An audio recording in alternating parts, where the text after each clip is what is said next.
Hey everyone, in this video I'm going to answer which is the better AI artificial intelligence stock to buy for 2024. Is it Nvidia or is it Palantir? Now, of course, artificial intelligence has been the hottest investing trend in 2023. According to some estimates, the AI industry could grow to reach $1.8 trillion by 2030 from the roughly $200 billion figure in 2023. So, with that being said, let's dive in and see which is the better AI stock to buy for 2024. I want to thank the Motley Fool for sponsoring this video. Visit fool.com/Parkev for the 10 best stocks to buy now. The first thing I want to compare Nvidia and Palantir on is revenue growth. Now, I've went back a few years for Nvidia, but we only have data for a couple of years for Palantir. And looking at this chart for revenue growth, it looks like Nvidia is dominating Palantir at least for the most recent few quarters, with 205% revenue growth in Nvidia's most recent quarter compared to just 16.8% for Palantir. Palantir's revenue growth has been trending downward for the last couple of years. Nvidia, meanwhile, had been trending downward before exploding higher as demand for AI chips exploded. Let's look at next year and the year after's forecast. So the consensus estimate for Nvidia is for the company to deliver 56.5% revenue growth in fiscal year 2024 and deliver 66% earnings per share growth. So this dominant growth Nvidia produced in the middle of 2023 is expected to continue throughout 2024 before slowing down considerably in 2025 with just 17.5% revenue growth and 15.9% earnings per share growth for Nvidia. For Palantir, revenue growth is expected to come in at 19.8% in fiscal 2024, with earnings per share coming in at 20%.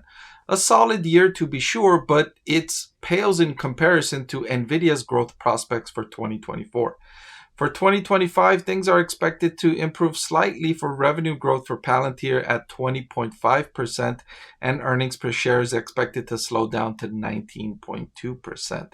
So for both Palantir and Nvidia, growth rates are expected to come down in fiscal year 2025, but for fiscal year 2024, there remains optimism for Nvidia. Meanwhile, for Palantir, revenue growth is expected to be roughly 20%, nothing explosive like Nvidia.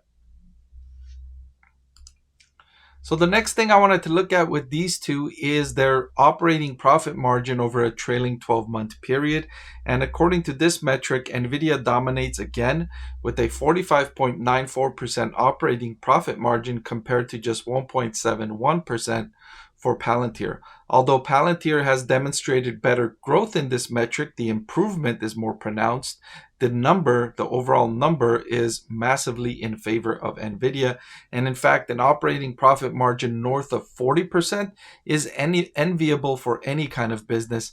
It wouldn't surprise me if Palantir never reaches 40% operating profit margin.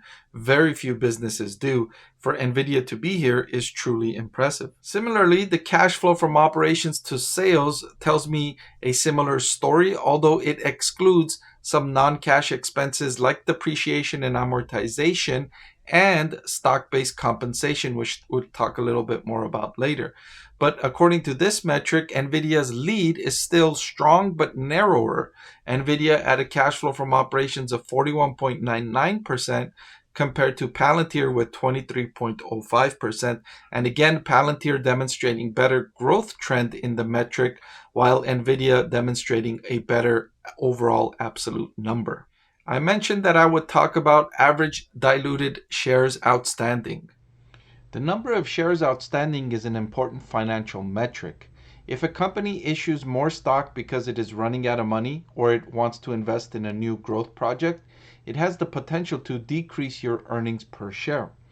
Look up here, when I have a net income of 1,000 and shares outstanding of 100, my earnings per share is 10. You take the net income divided by shares outstanding and you get 10. But now let's say you increase your shares outstanding to 200 and you have the same net income of 1,000. Now your earnings per share is just 5. The same is true in the opposite direction. If a company is losing money on the bottom line and it issues more shares, it spreads out the losses across more shares, thereby reducing the loss per share, which is a tricky way to reduce the loss per share. Look at this point here. A net loss of 1,000 with 100 shares outstanding creates a loss per share of 10. But if you take that same net loss of 1,000 and you spread it across more shares, 200 shares, you now have a net loss per share of just 5.